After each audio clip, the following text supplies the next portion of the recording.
everybody, this is Caesar with Small Engine Velocity, coming at you with a moto vlog in the dark that has to do with nighttime.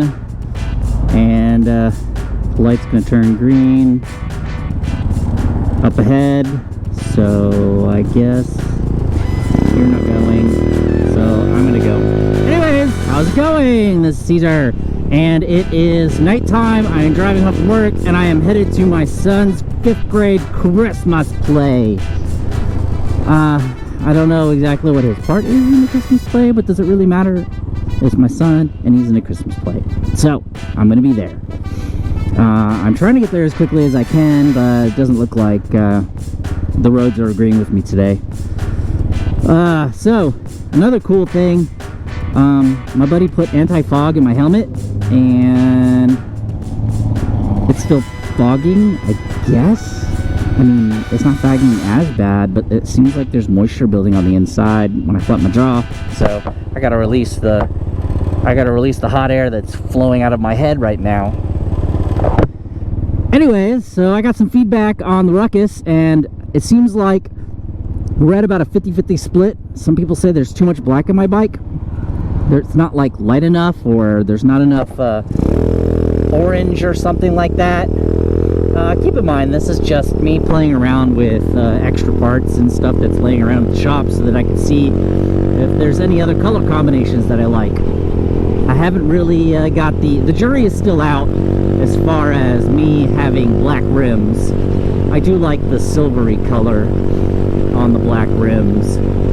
And then I was entertaining the thought of orange rims also, I guess. Or orange and silver, or just the center being orange, or the outside being orange. I don't know.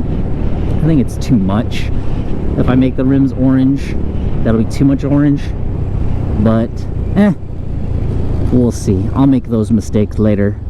Or those victories.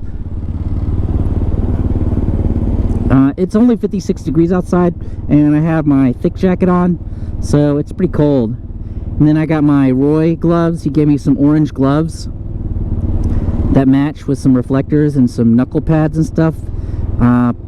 They're summer gloves, but it's not really that cold right now. But the cool part is it has that touch thing on the end, so that you can see, so I can push buttons on my cell phone.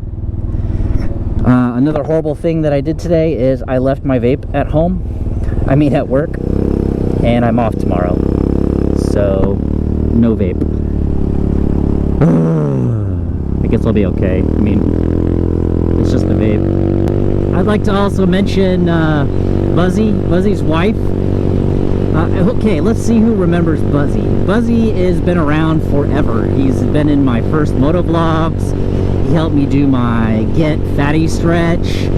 He did a whole bunch of stuff, like everything until like February, March. There's a whole bunch of stuff with Buzzy before he got busy with work and stuff. And I understand that. Everybody gets busy with life.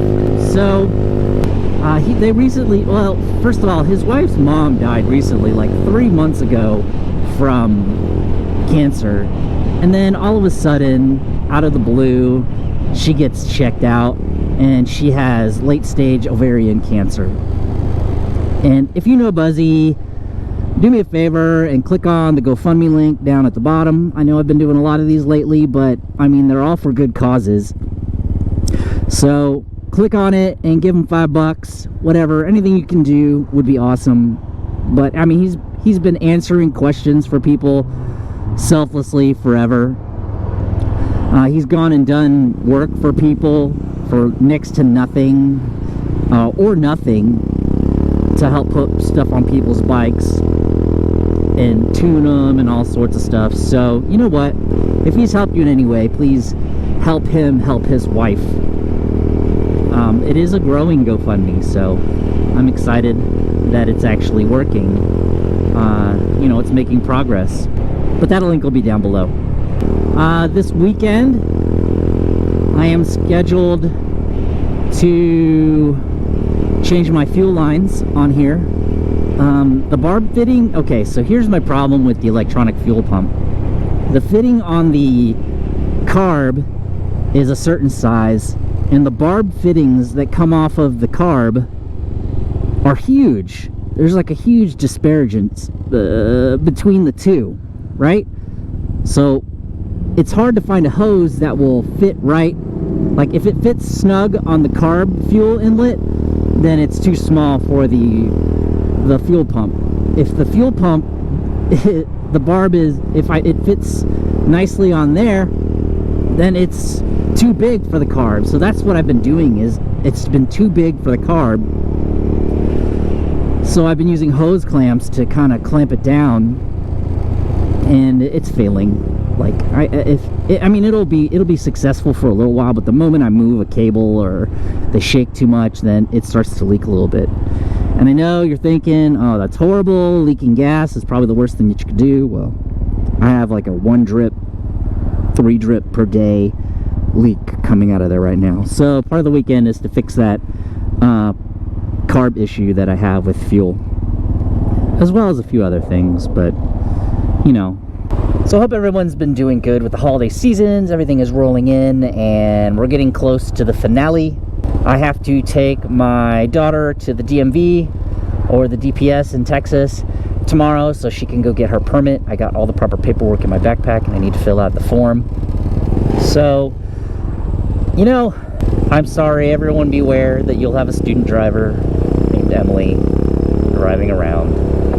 But she said once she does gets her driver's license, then she'll go and do the safety course, motorcycle safety course, MSP, motorcycle motorcycle safety course, MSP, I don't know, whatever. The class you take in order to get your M endorsement in Texas. Because remember, everything in Texas is a motorcycle. I mean, there are mopeds and scooter rules, but they're like so strict and only for certain models of bikes. Also, another video that I'm working on is a GY6 video. I'm going to try to pour a lot of time into this video, and it will go over all the parts that you need to do a GY6 swap. So instead of having to buy a kit, which I'm sorry other vendors out there, instead of buying a kit, then you can piecemeal it. So another good way to do a GY6 swap is to buy a piece at a time. Okay, buy a motor, save some money. Buy the harness, save some money. Buy the tire, rim, and hub, save some money. And then everything else is, you know, then you need a shock. And there's all sorts of stuff that you need, but I want to make that as detailed as possible with a printout, a printable or accessible document where you can do a checklist to make this happen. But anyways, yeah, that's me talking a lot, and I want to make it as a good video, because it seems like the number one thing that people ask me about the GY6 is, one, is it breaking down all the time? Number 2, was it hard to install? And number 3, they know that I didn't buy a kit, so what were the parts that were involved? So I want to make sure that every piece that you have is covered.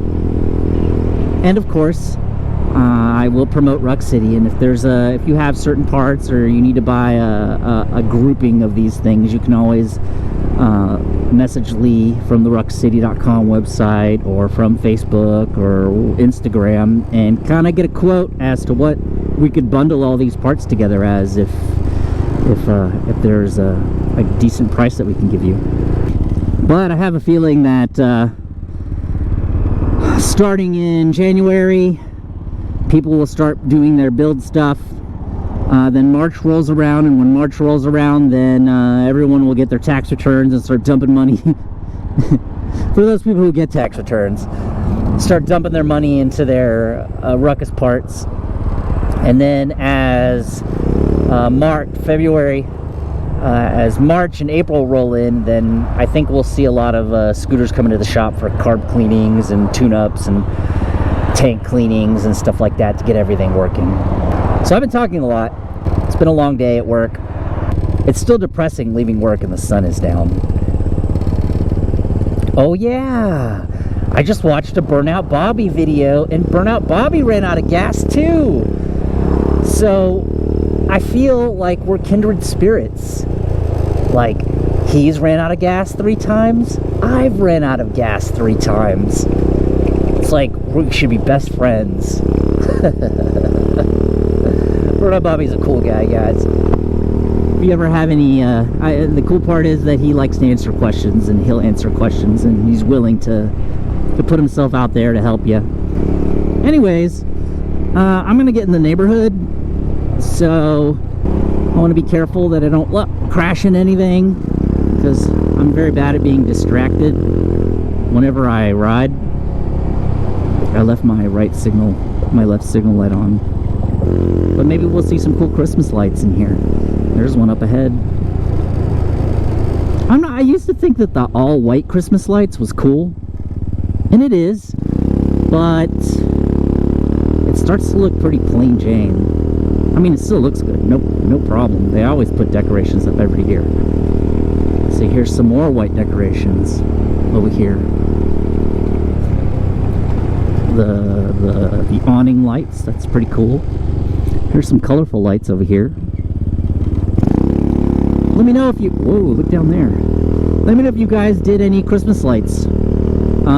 It's the first time in several years that we put Christmas lights, but we only wrapped a Christmas light, like a 250 strand around each tree, so it really only goes up like 4 feet from the bottom. But I figure next year we'll buy more Christmas lights, and then we'll go 8 feet on each tree, and then the next year I'll buy another one. We'll just make sure to take care of the lights and store them away for the off season, I guess is what you call it.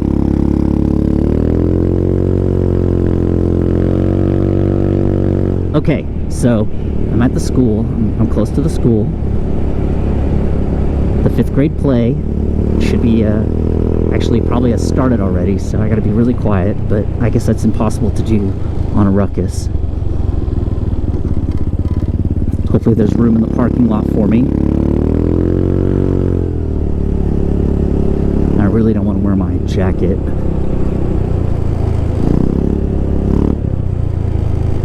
Okay, so there's the parking lot.